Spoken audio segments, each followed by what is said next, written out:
Hello students, कैसे हैं आप लोग? Good morning Akash, Priyavrat, Raman, very good morning to all of you. आपको आवाज आ रही है?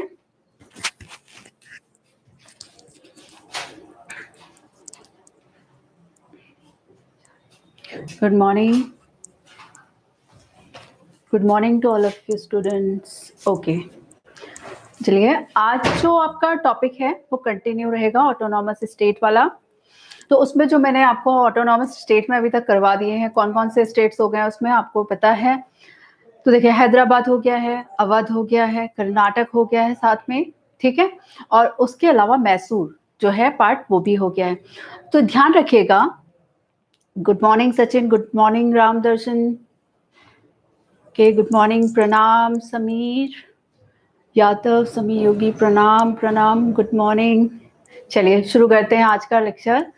तो देखिए, अभी तक आपको एक चीज ध्यान रखनी है, जब हम ऑटोनॉमस स्टेट के बारे में बात कर रहे हैं तो ऑटोनॉमस स्टेट 18th सेंचुरी के ऑटोनॉमस स्टेट है। देखिए, ऑटोनॉमस स्टेट हर एक सेंचुरी में जब आप देखेंगे कि जब एक डायनेस्टी जाती है और दूसरी आती है, उसके बीच में एक ट्रांजिशन पीरियड होता है। और उस ट्रांजिशन पीरियड में ये होता है कि कोई भी जो सेंटर पावर होती है, जब जैसे ही वो वीक होती है वैसे ही छोटी छोटी शक्तियां उभर के बाहर आ जाती हैं। तो ये जो टाइम पीरियड होता है ये हर जगह आप देखेंगे, एंशियंट से अभी तक मॉडर्न तक आप कई जगह उस चीज को देखेंगे। तो एक टाइम आता है जब हम विजयनगर, गोलकुंडा, बीदर, बरार और इन सारे ही जो स्वतंत्र सत्ताएं हैं इनके बारे में भी पढ़ेंगे, लेकिन ये उस समय की हैं। आपका सिलेबस के अकॉर्डिंग 18th सेंचुरी के जो टॉपिक्स हैं वो है, ठीक है। देखिए, सारे स्टूडेंट को मैं ये बता देती हूँ, मैंने पहले भी बताया है कि हिस्ट्री अभी शुरू हुई है। मैंने आपको आपका हिस्ट्री का मॉडर्न हिस्ट्री वाला पार्ट शुरू किया है पहले, इसके बाद एंशिएंट और मेडिवल भी होगा। और मॉडर्न हिस्ट्री को इसलिए शुरू किया है क्योंकि यहाँ से प्रश्न किसी भी एग्जाम्स में आप देखेंगे मैक्सिमम नंबर ऑफ क्वेश्चंस जो हैं वो बनने की जो संभावना रहती है वो यहाँ से रहती है। और दूसरा एक और रीजन है कि जब ये पढ़ लेंगे आप तो आने वाले टाइम पे जब भी आपका एंशिएंट और मेडिवल भी चलेगा और बिटवीन आपका कोई पेपर होता है तो आपका ये कवर याद होता रहेगा, इसको आप रिवाइज करते रहेंगे तो ये आपका अच्छे से कवर हो जाएगा तब तक, ठीक है। चलिए, तो वही मैंने आपको बताया कि हर समय की जो स्वतंत्र सत्ताएं वो अलग अलग हैं। तो हम जो पढ़ रहे हैं वो 18th सेंचुरी के हैं, तो ध्यान रखिएगा 18th सेंचुरी के जो ऑटोनॉमस स्टेट हैं उनमें जो आज हम पढ़ने वाले हैं वो है राजपूतास के बारे में, ठीक है। तो राजपूतास जो थे, एक चीज ये आपको इसका जो पीडीएफ है या प्रिंटेड है उसमें आपको इसके मैप भी भेज दिए जाएंगे, क्योंकि यहाँ पे मैंने आपको मैप दिखाए थे बट वो मैप किन्हीं को बहुत क्लियरली नहीं दिख रहा था, तो वो मैप आपको उसमें मिल जाएगा, ठीक है, ताकि आप अपने तरीके से उसको देख सकें। तो वो आपको रिटर्न जो भी मटेरियल होगा उसमें मिल जाएगा। तो ध्यान रखिएगा, राजपूतास की बात करें तो वो राजपूतास जो हैं वो राजस्थान वाले एरियाज में थे। राजस्थान का एरिया था उस समय, वहां पे मारवाड़, मेवाड़, आमेर, ये प्रमुख देखेंगे तो डायनेस्टीज थी। तो वहां पे आप देखेंगे इसे, तो इसको मैं बता देती हूँ कौन सा है।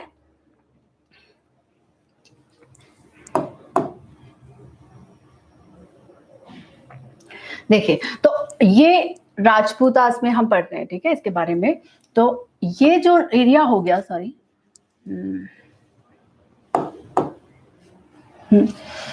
ये कहाँ हो गए? राजस्थान। और राजस्थान की अगर हम बात करें तो यहाँ पे कौन से थे? मेवाड़ हो गया, मारवाड़ हो गया, मारवाड़ जोधपुर जो क्षेत्र है, और आमेर, आमेर, ठीक है, आमेर भी कह सकते हैं, आमेर कह सकते हैं। और मारवाड़ के तो राजा अजीत सिंह यहाँ के जो शासक थे, उनमें जो हम मेन फोकस करेंगे आमेर के राजा जय सिंह के बारे में। जय सिंह जो है फर्स्ट भी है और सेकंड भी है। तो जो ये शासक की हम बात करें तो ये जय सिंह द्वितीय थे। तो देखिए, फर्स्ट ये ध्यान रखिएगा, वही चीज है कि औरंगजेब की मृत्यु के बाद, जब 1707 में औरंगजेब की मृत्यु होती है, उसके बाद कई ऑटोनॉमस स्टेट सामने आते हैं। उन ऑटोनॉमस स्टेट में एक ये भी था, राजपूतास थे। और आप जानते हैं मुगलों का राजपूतों के संबंध में अगर उनका रिलेशन था तो आपने देखा होगा अकबर की जो पॉलिसी थी राजपूतास के लिए वो अलग थी, औरंगजेब की राजपूतास के लिए, सबकी सभी मुगल जो शासक थे उनकी राजपूतास के लिए अलग पॉलिसी रही है, ठीक है। और ज्यादातर इनके साथ बहुत कॉन्फ्लिक्ट नहीं रहा, कहीं एक तरह से वैवाहिक संबंधों के द्वारा उन्होंने इन रिलेशंस को बनाए रखा। अकबर की सेना में जैसे मान सिंह आप जानते हैं, जोधाबाई जो जो उनकी वाइफ कही जाती हैं, उसके अलावा मान सिंह उनके भाई जो मान सिंह थे वो अकबर की सेना में मनसबदार थे और बहुत अच्छा मतलब उन्हें कई आप जात और सवार के बारे में भी पढ़ेंगे तो कई मतलब अच्छी अच्छी पोस्ट में इनको दी गई थी। तो बोलने का मतलब ये है कि इस टाइम पे ये जो टाइम था राजपूतास का तो इनका मुगलों से अच्छे संबंध भी रहे हैं, ठीक है। लेकिन अब मुगल चले गए तो उसके बाद जो स्वतंत्र सत्ताएं आई तो यहाँ पे मराठा भी अपनी स्वतंत्र सत्ता को और आगे एक्सपेंड करना चाहते थे, मैसूर एक्सपेंड करना चाहता था, मतलब इतनी सारी डायनेस्टी सब अपना वो जो एक्सपेंडेशन लगे हैं कि हमारा विस्तार क्षेत्र बढ़े। तो उसी क्रम में हम देखेंगे कि राजपूतास का जो विस्तार क्षेत्र था नॉर्मली कौन सा था, वो राजस्थान वाला एरिया था, जिसको हम कह सकते हैं कि पश्चिमोत्तर जो पार्ट है उससे थोड़ा नीचे का पार्ट पूरा, तो वो जो एरिया था वहां पे, तो वहां पे ये शक्तियां उभर के आती है, ठीक है। अब मेनली जो कई राजपूत राजा विशेष रूप से जो जोधपुर और आमेर के थे उन्होंने मुगलों के अधीन विशेष रूप से सेवा की थी। मैंने अभी आपको बता दिया ये कि जैसे मान सिंह थे या इन्होंने इन्हीं के अकॉर्डिंग की, ठीक है ना। चलिए आगे जयसिंह के बारे में बताते हैं आपको। चलिए इसमें कुछ थोड़ा सा टाइपिंग मिस्टेक्स हैं, उसके लिए सॉरी। मैं आपको जो पीडीएफ होगा उसमें वो टाइपिंग मिस्टेक्स नहीं होंगी, आपको उपलब्ध करा जाएगा स्टडी मटेरियल, तब तक आप समझ जाइए। हिंदी में इसमें कुछ मिस्टेक्स हैं, इंग्लिश में नहीं है, ठीक है। चलिए पर मैं बता दूंगी आपको, मैं डिस्क्राइब कर रही हूँ। चलिए तो इनमें से जो कुछ थे वो इस प्रक्रिया में जो स्वतंत्र हुआ उसके बाद बनने, इस प्रक्रिया में इनको महत्वपूर्ण पद मिला और वो शक्तिशाली बन गए। शक्तिशाली कौन बने? एक तो जैसे जोधपुर की बात करें तो जोधपुर के जो महाराज थे अजीत सिंह, उनको अजमेर और गुजरात यहाँ का गवर्नर बना दिया गया। वहीं हम बात करें महाराजा जय सिंह को, जो कि सवाई राजा जय सिंह के नाम से फेमस हैं, और ये भी मैं बताऊंगी सवाई किसने इनको टाइटल दिया था। तो सवाई राजा जय सिंह के नाम से जाने जाते हैं, वो मालवा और आगरा के गवर्नर बने, राइट। देखिए इसमें क्या है कि जय सिंह की बात जब आती है, जयसिंह, ये जयसिंह के बारे में ध्यान रखिएगा, ये जो जयसिंह है ये जयसिंह सेकंड है, ठीक है। तो एक तो ये ध्यान रखिएगा कि ये जयसिंह द्वितीय की बात हो रही है जब हम 18th सेंचुरी के राजपूतास की बात कर रहे हैं, और वो भी यहाँ पर तो जयसिंह द्वितीय, जयसिंह सेकंड। दूसरा हमने यहाँ पे देखा कि जो जयसिंह सेकंड है इनकी उपाधि क्या है? इनकी उपाधि है सवाई, मिर्जा राजा भी बोलते। तो मिर्जा राजा जयसिंह फर्स्ट भी था, तो मिर्जा राजा उसकी उपाधि, और राजा और सवाई ये दोनों इसकी उपाधि यानी टाइटल, ठीक है। और ये टाइटल किसने दिया था? सवाई जो टाइटल है कि सवाई जय सिंह, ये टाइटल किसने दिया था? तो मुगल शासक था, मुगल एम्परर था, कौन था? फर्रुखसियर, ठीक है, हिंदी में लिख लेती हूँ, फर्रुखसियर, ठीक है। तो फर्रुखसियर ने जयसिंह द्वितीय को सवाई की उपाधि दी थी, और उसके बाद से वो सवाई राजा जयसिंह के नाम से जाने जाते हैं, क्लियर। और ये कहाँ के राजा थे? तो ये आमेर के राजा थे। आमेर राजपूतास में हमने बताया ना कि अलग अलग जगह पे जो शक्तियां उभर के आई उनमें थे, तो आमेर उनमें एक थी, ठीक है। अब देखिए आगे, ये क्लियर हो गया। अब आगे करते, इसमें बस ध्यान रखिएगा जो मैंने आपको एक पॉइंट जो इंपॉर्टेंट बोला है कि एक तो ये याद रखिएगा ये जोधपुर है, जोधपुर के महाराजा अजीत सिंह है, और आमेर की बात कर रहे हैं तो आमेर के राजा कौन है? ये जय सिंह, ये आमेर के राजा हैं, ठीक है। आमेर या आम्बेर स्पेलिंग में आप देखेंगे तो आमेर के राजा जय सिंह। जय सिंह के बारे में इसलिए क्योंकि इनका इनके बारे में हम आगे देखते हैं, क्योंकि देखिए इनके संबंध में दो काफी कुछ चीजें इंपॉर्टेंट हैं।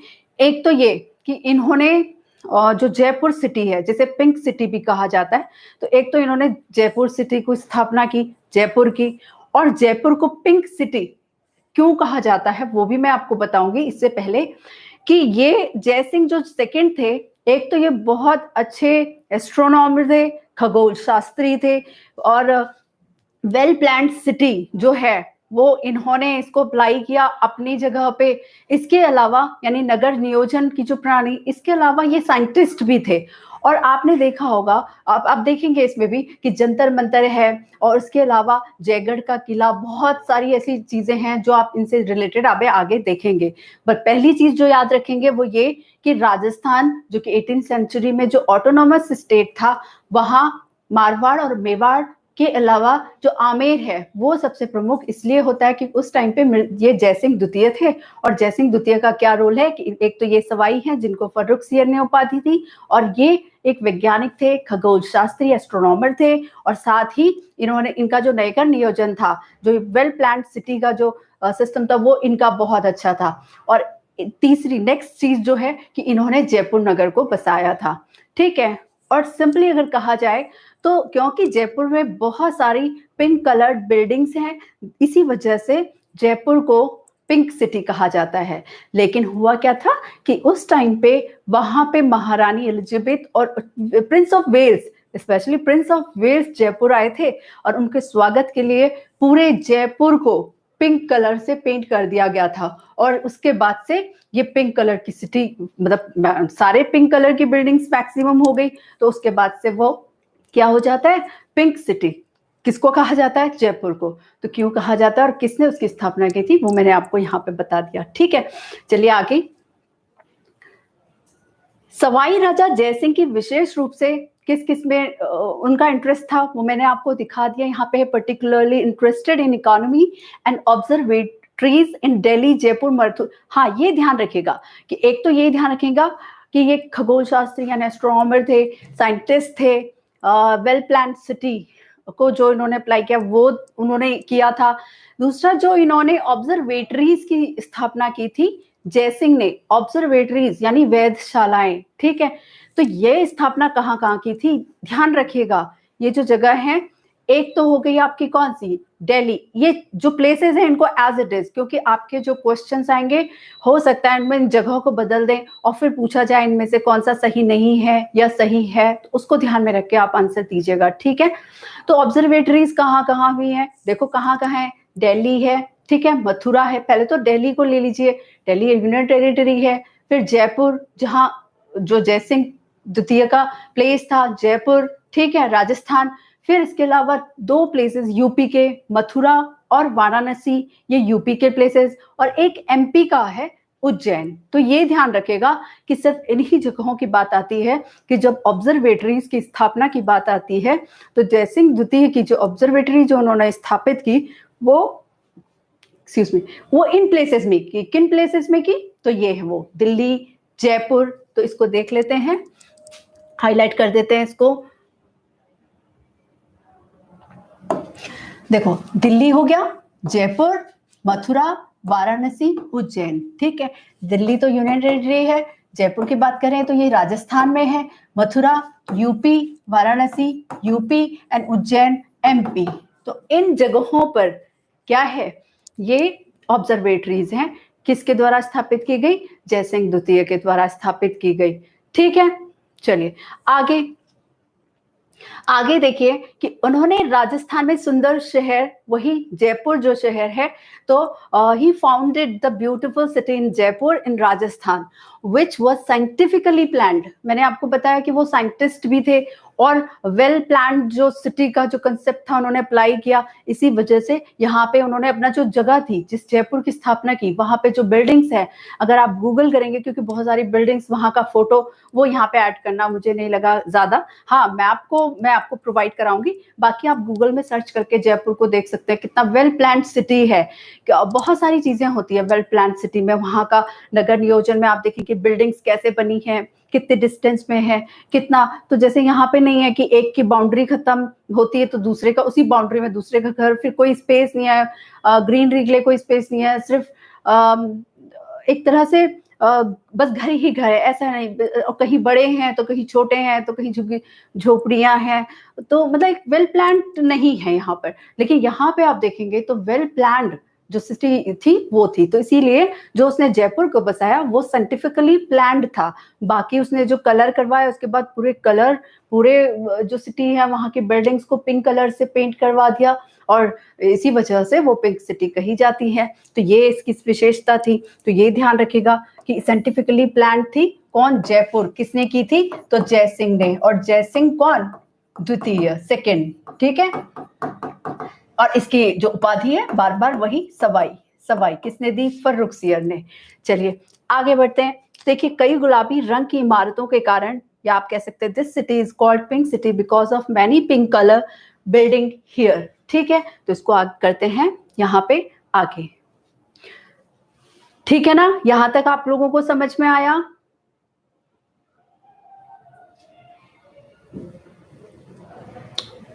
जी जी प्रदीप जी, बिल्कुल आएंगे। हाँ अभी देखिए आपके कुछ क्वेश्चंस थे,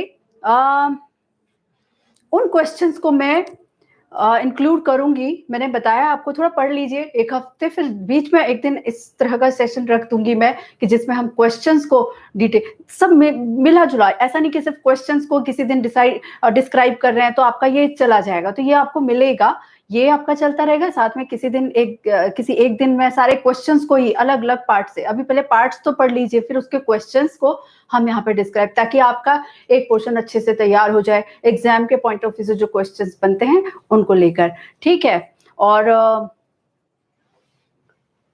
चलिए आगे। तो देखिए one of the most spectacular fort in Jaipur that is Jaigarh fort और fort of victory. Jaigarh fort या फोर्ट ऑफ विक्ट्री भी उसे कहते हैं। तो ये ध्यान रखिएगा कि जयपुर फोर्ट में क्या स्पेशल है, इसको बता देती हूं। देखिए इसमें एक लिखा हुआ है कि जयपुर में सबसे शानदार किलों में जयपुर फोर्ट या विजय किला एक पहाड़ी चोटी पर स्थित है। अब कोई मुझे ये बताएगा, अभी मैं जयपुर फोर्ट के बारे में बताऊंगी, जयगढ़ फोर्ट के बारे में बताऊंगी, कोई मुझे बताएगा ये जो हिल है वे कौन सा हिल टॉप है, कौन सा हो सकता है? राजस्थान का एरिया, आप ज्योग्राफी पढ़ते हैं तो बताएंगे आप मुझे। हाँ जी, हाँ प्रियव्रत, सचिन बताइए, शोभित बताइए मुझे कौन सा हिल टॉप हो सकता है। पहले तो ये बताइए वो कौन सी हिल रेंज, जो आप क्योंकि राजस्थान पढ़ रहे हैं तो एक ही हिल रेंज आपके सामने आती है, बताएंगे मुझे कौन सी आप पढ़ते हैं। बिल्कुल बैराट नहीं, अजमेर, ये हिल्स, बिल्कुल सुमित, अरावली। और बताइए अरावली है क्या?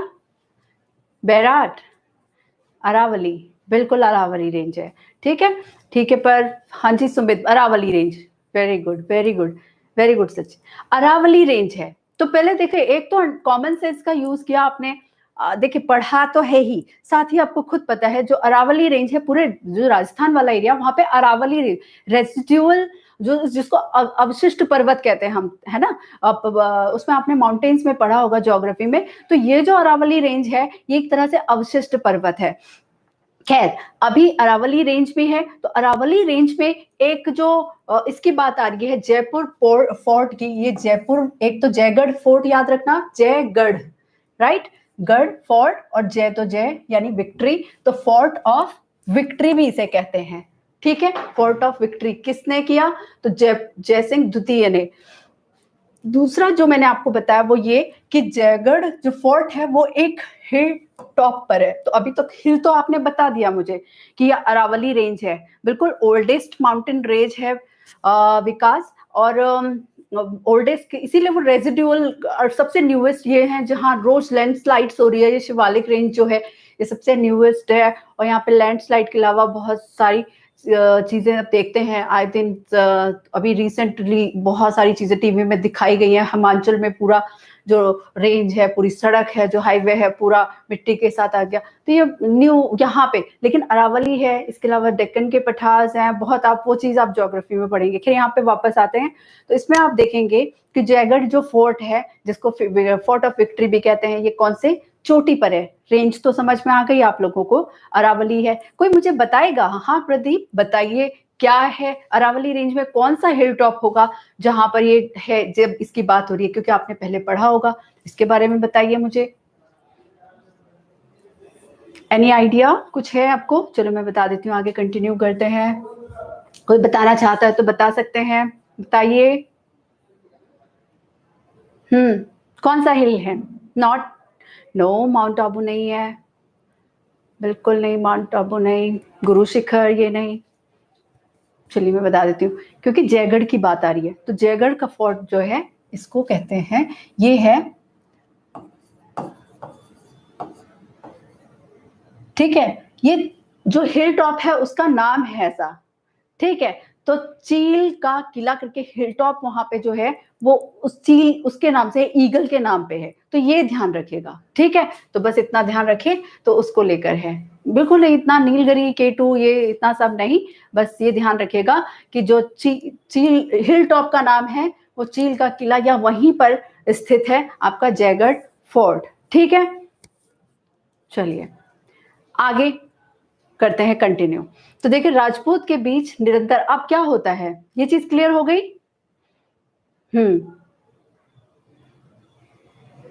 चलिए आगे करते हैं। तो अब देखिए इसमें कि राजपूतों के बीच निरंतर फूट उनकी शक्ति को कमजोर करती है। हमेशा ऐसा होता है कि कोई भी शक्ति है जब उसकी पावर कम होने लगती है तो उसका रीजन क्या होता है कि जो उसके साथ की पावर्स हैं वो उनमें आपस में ही लड़ने लगते हैं, और जब वो आपस में लड़ते हैं तो कोई थर्ड पावर, और एक तो उनमें आपस में लड़ाई हो रही थी, आपस में वो कमजोर थे, और एक ओर से मराठास जो थे उनकी शक्ति आगे बढ़ रही थी, मराठास की, ठीक है। और जब वो मराठास आगे बढ़ते हैं तो ऐसी कंडीशन में क्या होता है कि मराठा, अभी आप देखेंगे मराठाओं का जो विस्तार था वो न सिर्फ महाराष्ट्र में, बल्कि आप आगे चल के देखेंगे बंगाल, बिहार, उड़ीसा, सिर्फ शिवाजी की बात नहीं कर रहे हैं, शिवाजी के बाद जो पेशवाज आए उन्होंने भी मराठा के विस्तार को किया, तो फिर उनका विस्तार होता है, ठीक है। लेकिन राजपूत इस तरह से इनकी शक्ति घट जाती है और फाइनली ये राज्य क्या हो जाते हैं, हट जाते हैं, मतलब कंपटीशन से हट जाते हैं, ठीक है। चलिए बाकी छोटी छोटी शक्तियां रह जाती हैं बस इसलिए, ठीक है ना, ओके। अब आता है नेक्स्ट। देखिए मैं बार बार कह रही हूँ कि यहाँ पे जैसे आपने महाराणा प्रताप की बात की, आपने बहुत सारे राजपूतास की बात, देखो राजपूत हम पढ़ रहे हैं पर हम ये हमारा टॉपिक क्या है कि 18th सेंचुरी में जो राजपूतास थे उनके बारे में पढ़ रहे हैं। होने के लिए तो चित्तौड़गढ़ भी है, हमने चित्तौड़ के बारे में क्यों नहीं पढ़ा? क्यों? क्योंकि यहाँ पे 18th सेंचुरी में नहीं है वो, हम after Mughal decline of Mughal empire जो ऑटोनॉमस स्टेट आए हैं हम उनके बारे में पढ़ रहे हैं कि इस समय इन ऑटोनॉमस स्टेट की कंडीशन क्या थी, इनकी स्थिति क्या थी, तो इसीलिए हमने उसको वहां छोड़ दिया। महाराजा सूरजमल भरत वो हम अलग पढ़ते हैं जाट में, वो भरतपुर पे, ठीक है, तो उसको आगे पढ़ेंगे। चलिए ध्यान रखिए आगे से, तो हम 18th सेंचुरी में हैं और राजपूतास में हैं, तो 18 अलग अलग सेंचुरी में अलग अलग लोग रहे होंगे ना, तो हम चित्तौड़ की बात कर रहे हैं, अगर हम अकबर उस टाइम की बात करें, ये तो अब है जब मुगल ही चले गए, तो इस समय जो ऑटोनॉमस स्टेट थे वो वही रहे होंगे, लेकिन उनके जो शासक है वो अलग होंगे ना, तो इसीलिए मैंने आपको बताया कि इस टाइम पे जो राजपूतास में आता है तो वो आमेर के जयसिंह द्वितीय का नाम आता है, ये ठीक है ना। चलिए आगे बढ़ते हैं और देखेंगे कि शिवाजी, अब शिवाजी के बारे में बात करते हैं, मराठास के बारे में बात करते हैं। तो मराठास जो थे वो एक तरह से अब उनकी शक्ति बढ़नी शुरू हो गई थी।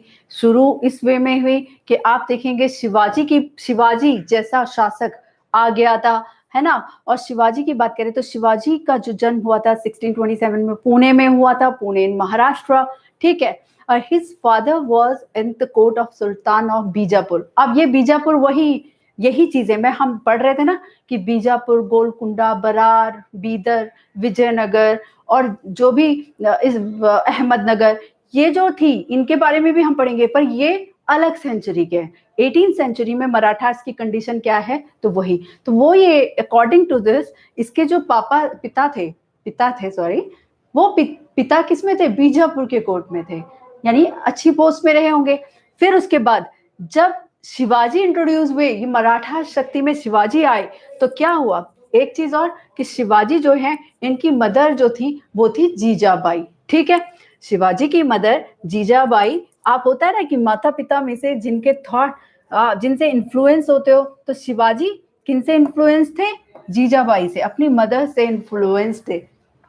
यानी कि आप किसकी बात मानते हो, किसकी होता है आप जिसको आप आइडियल मानते हो घर में। वैसे तो दोनों ही आइडियल, अब मम्मी पापा तो दोनों ही सबके लिए आइडियल होते हैं, लेकिन इन्फ्लुएंस किसी का ज्यादा रहता है। उस समय क्या होता था कि मदर्स का बहुत इंपॉर्टेंट रोल होता था। आपने देखा होगा, आप पढ़ेंगे आगे भी कि इनमें अहिल्याबाई, बहुत सारी ऐसी महिलाएं हैं जिन्होंने इस टाइम पे, मराठास के टाइम पे भी आप देखेंगे गायकवाड़, होलकर, अलग अलग जगह पे मराठास की जो जैसे देशमुख हो गए, मराठास हो गए, पेशवाज हो गए, तो ये अलग अलग जगह में थे, तो इम्पोर्टेंट रोल प्ले किया है महिलाओं ने। तो वही है यहाँ पे कि जीजाबाई जो थी, उनको उनसे इन्फ्लुएंस से इनके बेटे शिवाजी। नेक्स्ट है, अच्छा इस तरह के जो क्वेश्चंस आते हैं, मैंने पहले भी बोला है, क्वेश्चंस जो आएंगे वो ऐसे आएंगे कि एक एक क्वेश्चन दे दिया जाएगा और उसके टर्म्स दे दिए जाएंगे। तो इसके लिए आपका जरूरी है इन फैक्ट्स को अच्छे से जानना कि सिंपल छोटे छोटे फैक्ट्स हैं, पहले उनको पढ़िए और फिर आपको इनके साथ कुछ एक्सटेंड करना है तो इन नोट्स के साथ ही साथ में एक्सटेंड करते रहिए। अगर कुछ आपकी क्वेरी, कुछ आपको कुछ और जानना है या कुछ आपको नई नॉलेज मिलती है या कुछ और ऐड करना चाहते हैं तो इनके साथ, ये सिर्फ एक तरह से मेन पॉइंट्स को फोकस किया गया है और सिंपल यहाँ से क्वेश्चन मैक्सिमम अभी तक आए हैं। ठीक है, चलिए आगे आगे बढ़ते हैं और देखते हैं। तो शिवाजी, इसका ऐसे ही देख लीजिए, सिर्फ इतना है कि शिवाजी ने बहुत अर्ली यंग एज में ही हॉर्स राइडिंग और जो आर्म की जो शिक्षा है वो सब ले ली थी, है ना। और बहुत छोटी एज में ही उन्होंने ये लड़ाइयों में जाना शुरू कर दिया। 18 ईयर ओल्ड थे जब उन्होंने युद्ध करने शुरू किए स्थानीय शक्तियों से और जीते भी। तो ये उनमें इनबॉर्न क्वालिटीज थी। जितने भी शासक हैं, मैंने आपको पहले भी बताया, तो आपने देखा होगा ना, जितने भी शासक हैं उनमें इनबॉर्न क्वालिटीज होती हैं। आप मराठास में पढ़ रहे हैं, उससे पहले मुगल पढ़ेंगे, जैसे सल्तनत पढ़ा भी होगा तो देखा होगा आपने। तो ये है, तो इनमें से शिवाजी ऐसे थे। आगे तो शिवाजी, अच्छा यहाँ पे देखिए एक गोरिल्ला युद्ध लिखा है। एक्चुअली ये गुरिल्ला युद्ध है, दिस इज गुरिल्ला युद्ध, हिंदी और गुरिल्ला ही है, आप देख सकते हैं। गुरिल्ला युद्ध क्या है, कोई बताएगा मुझे? गुरिल्ला युद्ध, गुरिल्ला गोरिल्ले से संबंधित है, जो चिंपांजी एंड गोरिल्ले से। गुरिल्ला युद्ध प्रणाली आप देखेंगे मुगल काल में भी देखेंगे और शिवाजी के टाइम पे तो गुरिल्ला युद्ध पद्धति को देखेंगे। गुरिल्ला वॉरफेयर क्या थी, कोई बताएगा मुझे एग्जैक्ट? हाँ जी रोशन, बिल्कुल छुप के लड़ते थे। और कैसे लड़ते थे? बिल्कुल गुड, ओके। पहाड़ी युद्ध, सडनली हमला, बिल्कुल आशुतोष, लोग छिपके, लोग नहीं छिपके आक्रमण करते थे, लोग नॉर्मल नहीं। ओके, चिंपैंजी को युद्ध अटैक करते हुए नहीं देखा है ना, तो चिंपैंजी की बात और गुरिल्ला की बात नहीं हो रही है। चलिए वापस आते हैं। तो गुरिल्ला युद्ध प्रणाली क्या थी, ध्यान से देखिए। गुरिल्ला में साफ लिखा है कि ये आमने फेस टू फेस नहीं होती थी। ये क्या होता था कि सडनली अटैक किया जाता था और ट्रेंड होते थे, जैसे पैरामिलिट्री लेके चलिए आप। मैं इससे नहीं करूंगी, लेकिन आज भी तो आर्मी कई पार्ट्स में डिवाइड है। इन्फेंट्री है, उसमें कमांडोज हैं, पैरामिलिट्री फोर्स है कि नहीं है, और उसके लिए उनको स्पेशल ट्रेनिंग दी जाती है। तो आपने देखा होगा उरी अटैक हुआ था या कोई ऐसे अटैक, तो उसमें नॉर्मल ऐसा नहीं कि आर्मी पर्सन चले गए, लेफ्टिनेंट कैप्टन कोई भी अटैक किया और हो गया, नहीं। वो बड़े वेल ट्रेंड थे, वो पैरामिलिट्री फोर्स थी। बात समझ रहे हैं? तो ये एक अलग तरह की फोर्स होती है जिनको स्पेशल इक्विपमेंट्स के साथ, स्पेशल ट्रेनिंग के साथ उनको ट्रेन किया जाता है। बात समझ रहे हैं? तो ऐसा नहीं कि लोग भी छुप के सडनली अटैक कर रहे हैं। कौन से लोग? ऐसे तो ना जब क्या बैठे हैं अचानक कोई भी चलते फिरते उन्होंने, नहीं, ये बड़े वेल ट्रेंड होते थे। तो इसी वजह से इसको गुरिल्ला क्या कहते हैं? गुरिल्ला वॉरफेयर कहते हैं। ठीक है, तो ये ध्यान रखिएगा। गुरिल्ला वॉरफेयर क्या है कि फेस टू फेस ना लड़के छिपकर होती थी, तो इसको ध्यान रखेंगे, आमने सामने नहीं, बल्कि अचानक दूसरी ओर से घात लगा दी जाती थी। और ये जो घात लगाने वाली चीज है, ये मैंने आपको अभी बताया, जैसे पैरामिलिट्री फोर्स ने जो उरी अटैक हुआ, वहां पे जो जगह थी 3-4, वहां पे आके उनके बंकर्स को नष्ट किया। तो अचानक सडनली वो तैयार ही नहीं थे, तैयार हो जाते तो फिर तो लड़ाई हो जाती। ऑल ऑफ सडन उन्होंने अटैक किया और फिर वहां पे उनके बंकर्स को उड़ा दिया, और फिर बाकी आप लोग जानते हैं। तो ये यहाँ पे भी है। तो इसने कई युद्ध में सडन अटैक किया था यहाँ पे। क्लियर? अब गुरिल्ला वॉरफेयर क्लियर हो गया आप लोगों को? स्टूडेंट्स क्लियर हो गया? किसी को कोई डाउट है? क्योंकि ये जो वॉरफेयर है इसमें ये कहीं आप देखेंगे कई जगह इनको यूज किया गया है। ठीक है, वेरी गुड। ओके हर्ष, बिल्कुल हाई जोश होना चाहिए, बहुत पढ़ाई तभी हो पाएगी, क्योंकि हिस्ट्री में अगर एक तो हिस्ट्री सब्जेक्ट है उसमें भी जोश अगर आप बिल्कुल हटा दोगे तो ये तो लेके चलिए आपके फिर नंबर्स गए, इतने नंबर्स तो गए। ठीक है, तो इसीलिए रखिए, इसीलिए मैंने बहुत ज्यादा कंटेंट नहीं रखा है हिस्ट्री में, बहुत डिटेल स्टडी नहीं रखी है, क्योंकि आपके लिए जितना जरूरी है आप उतना पढ़िए, उसको थोड़ा सा एक्सटेंड कर लीजिए, आपका सिलेबस कंप्लीट है इस सब्जेक्ट की जिसकी आप तैयारी कर। राइट, आगे बढ़ते हैं। तो ये ध्यान रखिएगा, गुरिल्ला वॉरफेयर हो गई। चलिए नेक्स्ट स्लाइड में आते हैं और देखिए, अब ये एक चीज तो हो गई कि गुरिल्ला वॉरफेयर थी, बट ये किसके लिए यूज की? गुरिल्ला वॉरफेयर यूज किसके लिए की जाती थी? गुरिल्ला वॉरफेयर की जाती थी यूज किसके लिए?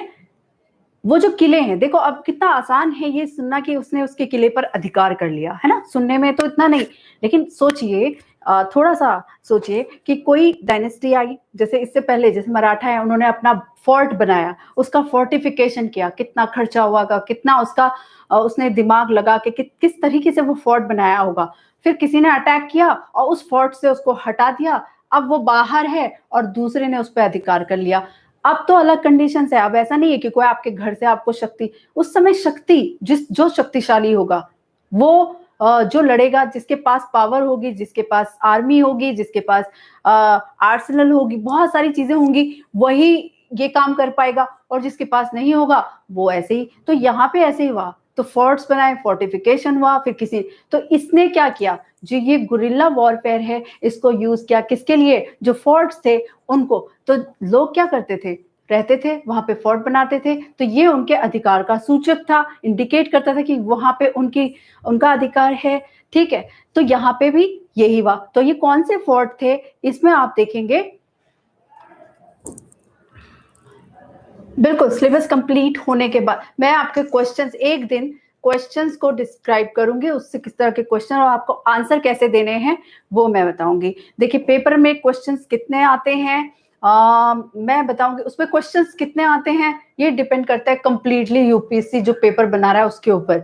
अब देखिए हिस्ट्री क्वेश्चन है आपके 150, उसमें आपका हिस्ट्री है, ज्योग्राफी है, पॉलिटी है, साइंस है, इकोनॉमी है, साइंस एंड टेक्नोलॉजी के भी आएंगे, करंट अफेयर्स आएगा, मैथ्स है, इंग्लिश, ये सारे सब्जेक्ट्स हैं, और पेपर है 150 का। तो आप खुद ही सोचिए कि अगर सिर्फ इसी एक हिस्ट्री में भी पार्ट है आपका, ancient, medieval, modern, world, 4 part हैं, फिर उसके बाद हर एक में कोई ना कोई पार्ट है, तो इतने क्वेश्चन तो आएंगे, कुछ ही क्वेश्चंस, लेकिन पढ़ना तो अब जरूरी थोड़ा ना कि मैं कहूँगी 5 क्वेश्चंस आएंगे, ये 5 आएंगे, आप 5 पढ़ के बैठ जाओगे, पॉसिबल ही नहीं है।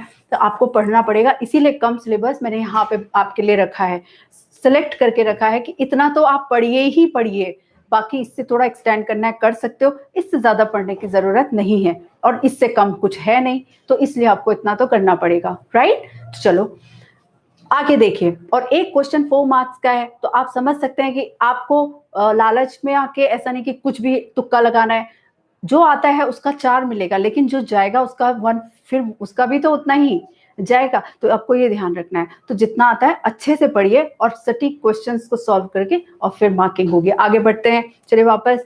तो उसने क्या किया, ये जो फोर्ट है उन पर कब्जा करने के लिए, अब उसने कोई किसी को तैयार होने का टाइम ही नहीं देगा, अचानक अटैक कर देगा तो वो कुछ नहीं कर पाएगा, वो हार जाएगा, फिर उसके फोर्ट में उसका अधिकार हो जाएगा। तो इसी वजह से उसने क्या किया था, यहाँ पे गुरिल्ला जो पॉलिसी है उसको यहाँ पे अप्लाई किया। चलो आगे बढ़ते हैं। तो यहाँ पे क्या हुआ, जब उसने ये काम किया तो जो यहाँ के शासक थे, मुगल्स थे, जो ये थे, इन लोगों को ये समझ में आ गया कि भाई अब ये कोई शक्ति है जो आगे बढ़ रही है, और अब इनमें आपस में चलने लगता है बहुत सारी चीजें। तो उसमें पहले हम कुछ टॉपिक को देते हैं, जैसे ये, तो इसी बीच में शिवाजी आ जाते हैं। ठीक है, शिवाजी आते हैं, तो शिवाजी अपने आप को स्वयं को 1674 में शिवाजी ने स्वयं को शासक घोषित कर दिया। ठीक है, और शासक घोषित करने के साथ ही वो छत्रपति जो हैं उनकी उपाधि ले लेते हैं। छत्रपति मतलब बहुत बड़े एरिया, बहुत छोटे छोटे राज्य, उनका जो एक छत्र राज होता है वहां के छत्रपति की उपाधि यानी टाइटल ले लिया। राइट, तो ये टाइटल था। छत्रपति की उपाधि जो उसने खुद ली है। आगे बढ़ते हैं। तो छत्रपति शिवाजी आपने सुना होगा ना, तो वही। चलिए आगे, नेक्स्ट है देशमुख। अब इसमें एक टर्म आता है देशमुख, उसको भी देख लेते हैं।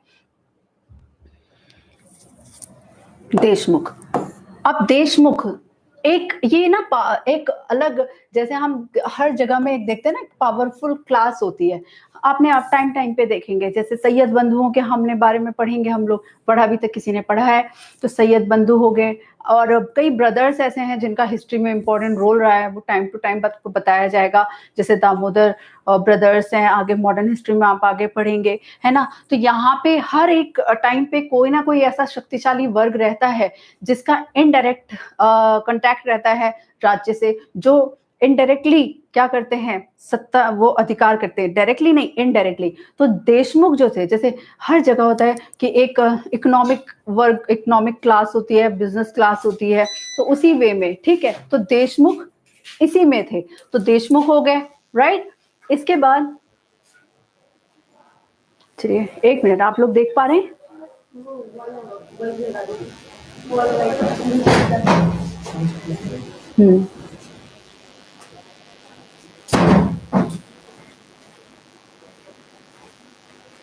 ओके, थोड़ा रुकिए।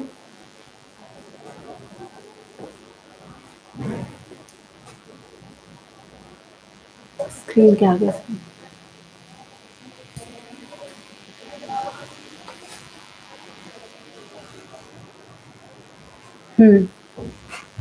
चलिए आगे कैरी, चलिए पढ़ें।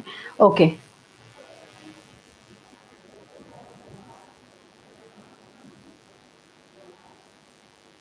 तो देखिए इसमें क्या है कि यहाँ पे मराठा शक्तिशाली, तो देशमुख के बारे में आएगा। देखिए क्वेश्चन ध्यान रखिएगा, जो क्वेश्चंस हैं उसमें मेन चीज आपको कंटेंट समझ में आना चाहिए। ये क्या दिख रहा है वो छोड़िए, यहाँ पे समझिए जो मैं आपको बोल रही हूँ। सुनाई तो दे रहा है ना, अंधेरे में सुनाई तो देता ही है, दिखाई दे ना दे।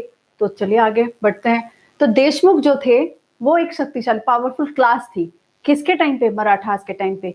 तो देशमुख कोई कास्ट नहीं, या ऐसा नहीं कि देशमुख कोई पेशवा थे, अभी तो आप लोग पढ़ना शुरू करें, कुछ लोग पढ़ चुके हैं, तो कई बार क्वेश्चंस में आप वहां पे कि जब टर्म बेस्ड क्वेश्चंस आ जाते हैं तो तब आपको ये ध्यान रखना है कि देशमुख कौन थे। तो ये पावरफुल क्लास थी, कहाँ की, यहाँ की, शिवाजी या मराठास के टाइम पे, ठीक है। तो देशमुख और पावरफुल यानी शक्तिशाली वर्ग, ये वर्ग था, देशमुख वर्ग था मराठा के टाइम पे। क्लियर, नेक्स्ट आगे बढ़ते हैं। अब इसमें देखो एक और इम्पोर्टेंट यहाँ पे टैक्सेस आते हैं, दो तरह के टैक्सेस जो मराठा के टाइम पे इम्पोर्टेंट टैक्सेस हैं वो आते हैं। जैसे एक तो है आपका चौथ, इसको इंग्लिश में भी वही बोलेंगे, हिंदी में भी वही है। तो दो टैक्सेस हैं, एक है चौथ और एक है सरदेशमुखी, ठीक है। चौथ और सरदेशमुखी क्या होता है, इससे पहले ये इतना तो समझ में आ गया कि ये टैक्स है, सिंपल। चौथ और सरदेशमुखी क्या है, तो मराठा एम्पायर के टाइम पे लगने वाले जो टैक्सेस हैं उन्हें चौथ और सरदेशमुखी कहा जाता था, ठीक है। चौथ जैसा नाम है वही उसका पार्ट होता था, यानी चौथ जो होता था वो रिवेन्यू का, रिवेन्यू या उपज भी कह सकते हैं, उपज का जो भाग होता था, राजस्व, वही उपज का एक हिस्सा निर्धारित होता था, उसे हम राजस्व कहते थे। तो रेवेन्यू का जो 1/4 पार्ट है वो होता था चौथ, ठीक है। वहीं अगर हम बात करें सरदेशमुखी की तो ये होता था 1/10 पार्ट, ठीक है, 1/10 पार्ट ऑफ रेवेन्यू। तो चौथ और सरदेशमुखी दो ऐसे टैक्सेस थे मराठा के टाइम पे जो इंपॉर्टेंट टैक्सेस थे, याद रखिएगा। मराठा के टाइम पे दो इंपॉर्टेंट कर प्रणाली के अंतर्गत जो कर थे, जो टैक्स थे, वो चौथ और सरदेशमुखी। इनका क्या निर्धारित किया गया था, तो वो एक तो था 1/4 ऑफ रेवेन्यू, जो भी मिलता था उसका 1/4, और सेकेंड थिंग इज सरदेशमुखी किस प्रकार का टैक्स था, वो प्रकार मैं भी बताऊंगी, लेकिन कितना था, तो 1/10 ऑफ रेवेन्यू। चलिए आगे देखिए। तो इसमें जो ये चीज क्लियर हुई बच्चों को, चौथ और सरदेशमुखी टैक्स किसे कहते हैं, ये क्लियर हुआ। ओके, नेक्स्ट आगे बढ़ते हैं। अब देखिए ये तो टैक्सेस थे, चौथ और सरदेशमुखी। अब ये थे क्या एक्चुअली, चौथ राजस्व का 1/4 था, ये मैं आपको बता चुकी हूँ, 1/4 था। और क्या, तो मराठा द्वारा सुरक्षा, याद रखिए बस, बाकी किससे क्या है वो मैं अभी बता रही हूँ, बट मराठा द्वारा सुरक्षा, यानी कि जो मराठास के अंदर जो थोड़ा वीक पावर, जो उनके अंडर में जो पावर्स थी, समझ रहे, या उनके रास्ते में आने वाली जो पावर्स थी, उनके अंडर में जो पावर्स थी, वो लोग मराठास को ये कर देते थे, यानी शासक को ये कर देते थे कि मराठास हमारी और लोगों के आक्रमण से रक्षा करेंगे, एज वेल एज ये खुद भी आक्रमण नहीं करेंगे। ये बात क्लियर हुई कि चौथ उनको सुरक्षा प्रदान करने का टैक्स था, बस उनको सिक्योरिटी देने का टैक्स था कि हम आपको सिक्योरिटी देंगे, बदले में आप हमें क्या दोगे, तो वो चौथ देंगे। Is that clear? क्लियर हुआ? चलिए आगे। तो ये हो गया, तो मराठा में चौथ और सरदेशमुखी दो टाइप के टैक्सेस हो गए। एक तो मैंने आपको बताया कि अपनी सुरक्षा के लिए, अपनी सिक्योरिटी के लिए एक टैक्स दिया जाता था स्थानीय, जो उनके अंडर में पावर्स थी उनके द्वारा, या आसपास के जो भी शक्तियां थी उनके द्वारा, ठीक है। जो उनको चौथ देगा, मराठा उनके लिए रिस्पॉन्सिबल, उनके और आक्रमण के टाइम पे वो उनको सपोर्ट करेंगे और खुद वो उनको आक्रमण नहीं करेंगे। तो एक तो ये हो गया। नेक्स्ट है सरदेशमुखी की, अगर हम बात करें सरदेशमुखी, आगे बढ़ते हैं। सरदेशमुखी की बात करें तो sardeshmukhi was the 1/10 of the revenue which Shivaji demanded the self proclaimed chief headman या एडमिन कह सकते हैं of the region, he controlled like Akbar. आप इस चीज को समझिए कि ये जो टैक्स है सरदेशमुखी, कि मैं आपका राजा हूं, आप मुझे टैक्स दीजिए, दैट्स इट। ये वो कह रहे हैं, है ना, कि मैं यहाँ का राजा हूं, ये टैक्स सरदेशमुखी जो है वो आप एज अ रूलर मुझे दे दीजिए। तो ये सरदेशमुखी था। Is that clear? ओके, तो ये हो गया आपका यहाँ पे। तो चौथ जो उनको सुरक्षा यानी सिक्योरिटी के बदले दिया जाने वाला टैक्स था। दूसरा जो है वो है सरदेशमुखी, जो कि राजा को खुद के लिए वो डिमांड करता था इस टैक्स की। क्यों? क्योंकि वो एक रूलर है, एक शासक है। चलिए आगे बढ़ते हैं। शिवाजी एक अच्छे प्रशासक और अच्छे विजेता थे, और इसने अकबर की तरह नियंत्रण रखा अपने अपने टाइम पे जो राज्य था, जो वहां पे काम करने अधिकारी थे। तो एज जैसे मुगल्स में अकबर को याद किया जाता है, ऐसे मराठास में शिवाजी को याद किया जाता है, राइट। चलिए आगे। He was assisted by a group of senior ministers called Ashtapradhan. ठीक है, तो ये ध्यान रखिएगा, अष्टप्रधान। आप मुझे बताएंगे अष्टप्रधान कौन? अष्टप्रधान में बताइए।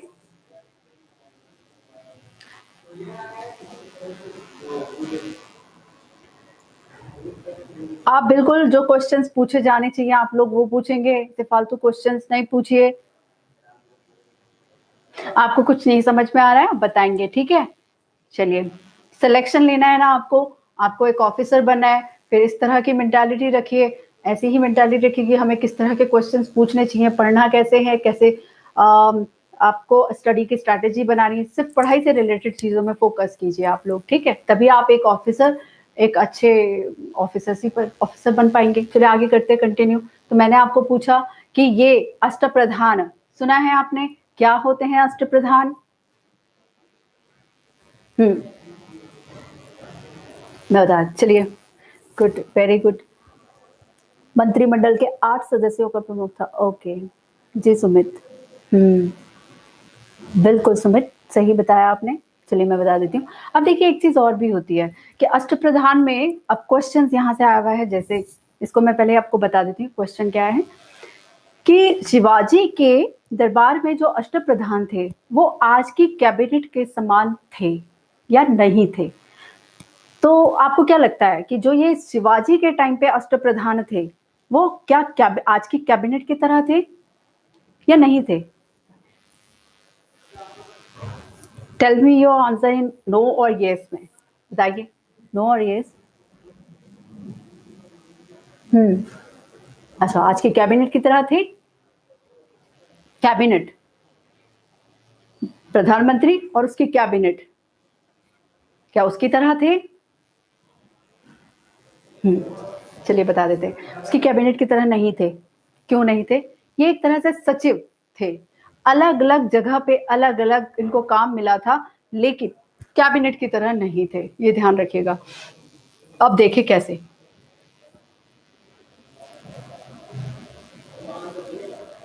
इसको कर देते हैं।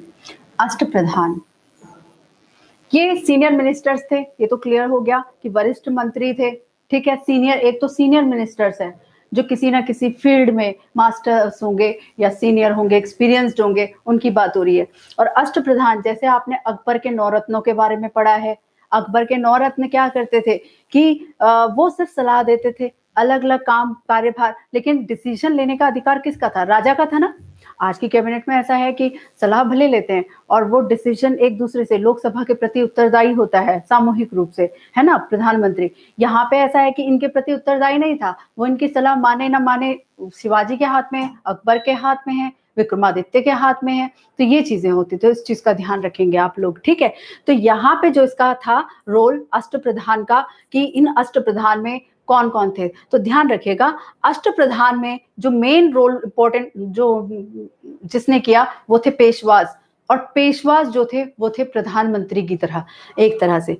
तो ये ध्यान रखिएगा अष्टप्रधान इसके दरबार में थे, सलाहकारी भूमिका में थे। इसके अलावा ये अष्टप्रधान कितने थे, बहुत सभी लोगों को नहीं डिस्क्राइब करेंगे, लेकिन कुछ हैं, जैसे चिटनिस हो गया, दबीर हो गया, इसके अलावा पेशवाज हो गया, और पेशवाज के बाद गायकवाड़, होलकर, भोसले, ये सब आप चीजें पढ़ेंगे अभी आगे कंटिन्यू करते हुए, ठीक है। तो ये चीज क्लियर हुई कि शिवाजी की सहायता के लिए कुछ वरिष्ठ मंत्री थे जिन्हें अष्टप्रधान कहा जाता था, ठीक है। आगे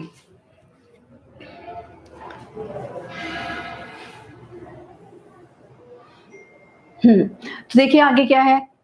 the most important among them was the Peshwas or prime ministers. He was in charge of finance. अब देखो पेशवास थे, प्रधानमंत्री थे, तो वित्त तो था ही था ही, इसके अलावा भी कई महत्वपूर्ण कार्य थे जो इनको दिए गए थे। और आगे चल के आप देखेंगे शिवाजी की मृत्यु के बाद जब संभाजी और संभाजी के बाद शाहू आता है, तो आप देखेंगे उस टाइम पीरियड में किसी भी मराठा के जो शासक थे उनके नाम नहीं आते, बल्कि पेशवाज का नाम आता है। यानी कि अब जो असली शासक थे वो ये पेशवाज थे। पेशवाज में भी सभी बहुत सारे हैं, तो मैंने उनको नहीं इंक्लूड किया, आप चाहे तो पढ़ सकते हैं। जैसे बालाजी हैं, बालाजी बाजीराव, बालाजी विश्वनाथ है, माधवराव, तो ये सब हैं। तो उनके बारे में हम अलग से एक टॉपिक अगर किसी को पढ़ना है तो वो आप पढ़ सकते हैं। बस इतना ध्यान रखें, मराठास में पेशवाज की जो पावर थी वो सबसे ज्यादा थी, और ये जो पेशवाज थे वो पेशवाज को प्राइम मिनिस्टर की तरह उनको जगह मिली थी, ठीक है। तो मराठा में शिवाजी की मृत्यु के बाद पेशवाज ने उनको आगे बढ़ाया, ठीक है। अब इसमें पेशवाज के अलावा सबसे महत्वपूर्ण पद तो पेशवा था, वित्त प्रभार था, फाइनेंस था इनके हाथ में। इसके अलावा और भी चीजें हैं, कई इंपॉर्टेंट रिस्पॉन्सिबिलिटी इनको दी गई थी। तो इसके अलावा और कौन थे, जैसे चिटनिस की हम बात कर रहे हैं। चिटनिस, ये इंग्लिश और हिंदी जब टर्म्स किसी पद की आती है, कुछ जैसे कुछ टॉपिक्स हैं, कुछ टर्म्स ऐसे होते हैं उनको आप हिंदी और इंग्लिश में सिर्फ आप स्पेलिंग में लिखेंगे, अदरवाइज सेम है। Excuse me. आगे तो चिटनिस कौन थे? चिटनिस वो थे जो शाही पत्र व्यवहार के बारे में जानकारी। अब देखिए क्या होता है ना, राजा के पास बहुत सारे लेटर्स आ गए, राजा तो खुद नहीं पढ़ता रहेगा ना कि प्रजा के हैं, किसी और जगह के हैं, बहुत सारे ऐसे, क्योंकि अभी भी अब तो SMS आ गया, व्हाट्सएप आ गया, बहुत सारे माध्यम आ गए जिसके माध्यम से आप अपना मैसेज है जो सीधे सीधे उसको भेज सकते।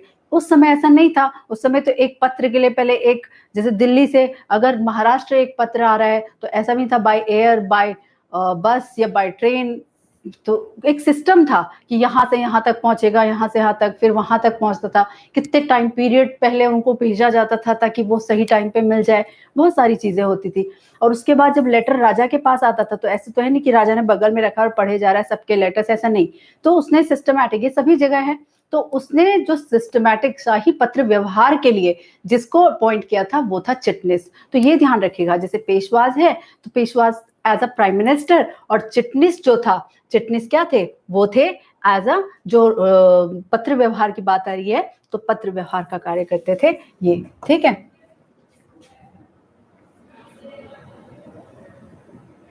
तो ये होगा, ये ध्यान रखना, शाही पत्र व्यवहार, ठीक है। तो ये चिटनिस हो गए, चिटनिस के बारे में ध्यान रखिएगा, चिटनिस शाही पत्र व्यवहार हो गया।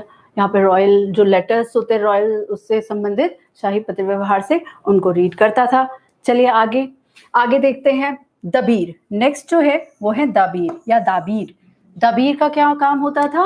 रिलेटिंग टू फॉरेन पॉलिसी, सीधे सीधे विदेश मंत्री हम कह सकते हैं। दबीर को हम कह सकते हैं फॉरेन मिनिस्टर, विदेश मंत्री, ठीक है, फॉरेन मिनिस्टर हो जाता है दाबीर। किसमें? मराठास के जो अष्टप्रधान हैं उनमें इनके हैं, ठीक है। तो ये कुछ मैंने यहाँ पे इतने ही लिखे हैं। जैसे एक तो हो गया आपका पेशवा या प्रधानमंत्री, दूसरा है चिटनिस जो कि आपके हो गए शाही पत्र व्यवहार को देखने वाले, तीसरे हो गए आपके दाबीर जिन्हें हम कहते हैं विदेश मंत्री या फॉरेन मिनिस्टर। यानी कि विदेश मंत्री का मतलब ये नहीं कि अमेरिका या वहां कहीं जाके, विदेश मंत्री का काम क्या होता था कि जो भी एक्सटर्नल अफेयर्स वाले जो काम है, जो बाहर की संधियां हैं, बहुत हालांकि उसके लिए भी महासंधि विग्राही करके पद होते थे, बट जो भी ये अपने राज्य से बाहर के जो मामले होते थे वो इसके पास होते थे कि संधि से रिलेटेड है या क्या पॉलिसी अपनाई जाए, उनको लेके डिटेल किस तरह से उसके लिए पॉलिसी बनाई जाए। तो ये सारा सिस्टमैटिक शासन प्रक्रिया प्रणाली के अंतर्गत तो foreign as a foreign minister कौन था? दाबीर, ठीक है। तो ये ध्यान रखेंगे आप। चलिए आगे।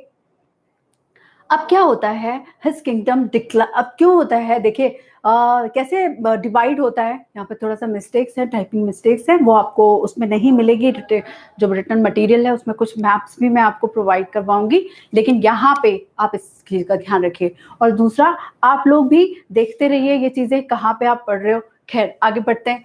तो उसका जो राज्य है वो कई प्रांतों में विभाजित हो गया था। और प्रांत किस में डिवाइड हुए? जब हम बात करते हैं किसी भी राज्य को, तो जैसे आज हम क्या देखते हैं, सेंटर है, सेंटर के बाद स्टेट है, देखते हैं ना कि केंद्र है, फिर राज्य है, राज्य के अंदर फिर वो पूरा चेंज होता रहता है, तहसील है, ब्लॉक है, गांव है, फिर उसमें भी फिर वो पॉलिटी में आप पढ़ चुके हैं या पढ़ेंगे तो वो है। ऐसे उस टाइम पे भी थे। तो उस समय अगर हम बात करें तो जो राज्य था, राज्य का मतलब किसी स्टेट, ऐसे स्टेट से नहीं है कि वो पूरा एक वैसा, वो एक क्षेत्र था बड़ा। तो वहां पे ये डिवाइड हो गया। आगे किन चीजों में सब डिवाइड हुआ? एक तो परगना, सबसे ऊपर हो गया राज्य जिसका जो हेड होता था वो होता था राजा, ठीक है। फिर हो गया, इससे नीचे आ जाता था परगना, परगना अधिकारी होता था। इसके नीचे आ गया, परगने से नीचे भी और है, सूबा सरकार, बहुत सारी चीजें। लेकिन यहाँ पे सबसे नीचे जो इकाई है, याद रखिएगा कि पूरी हिस्ट्री में जब जो सबसे छोटी इकाई है वो है ग्राम, है ना, ग्रामणी जिसका अधिकारी होता था ग्रामणी। और सबसे ऊपर होता था राज्य जिसका प्रमुख अधिकारी होता था राजा, ठीक है। तो ये चीज ध्यान रखिएगा। तो इसको सब डिवाइड किया गया, यानी पहले एक राज्य था, अब उसको कई छोटे छोटे परगनों में डिवाइड किया, फिर उनको भी कई गांवों में डिवाइड कर दिया गया। तो ये हुआ। अब होता क्या है? Shivaji died in 1680 AD। After his death Aurangzeb killed Shivaji's son and Sambhaji's son and captured, मतलब शिवाजी सन संभाजी, और इसका जो बेटा था शाहू उसको कैप्चर कर लिया। किसने? औरंगजेब ने, ठीक है। और औरंगजेब ने कैप्चर कर लिया और उसके बाद आगे देखेंगे तो उसी संभाजी को फिर वो शाहू को रिलीज कर देते हैं। और फिर शाहू क्योंकि बहुत छोटा होता है तो ताराबाई, फिर उनकी अलग हिस्ट्री है, तो वो आपके उसमें डिटेल में नहीं है। बस आपको पढ़ना क्या है, मराठास आपके सिलेबस में नहीं है, आपके सिलेबस में ऑटोनॉमस स्टेट्स है। ऑटोनॉमस स्टेट की बहुत डिटेल है। तो आपको बस ये है कि उस टाइम पे जब आप मॉडर्न हिस्ट्री पढ़ रहे हैं, जब आप ऑटोनॉमस स्टेट्स के बारे में पढ़ रहे हैं, तो उस टाइम पे वहां की कंडीशन क्या थी, 18th सेंचुरी में क्या थी, तो वही चीजों को फोकस में रख के आपको ये पॉइंट्स पढ़ने हैं। दैट्स इट, ठीक है। तो ये ध्यान रखिएगा इसके संदर्भ में। क्लियर?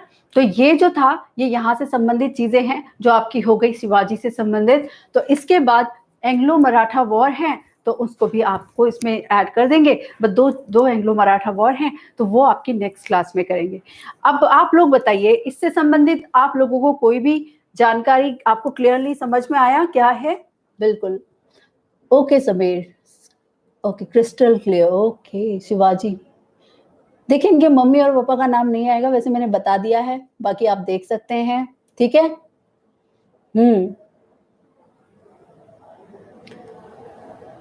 ओके ओके क्लियर है ना। चलिए तो अब आगे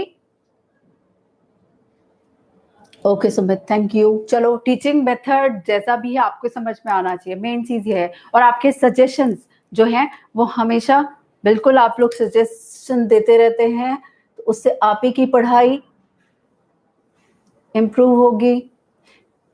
अमित जी, सिर्फ सूर्यवंश के बारे में क्यों पढ़ना है आपको?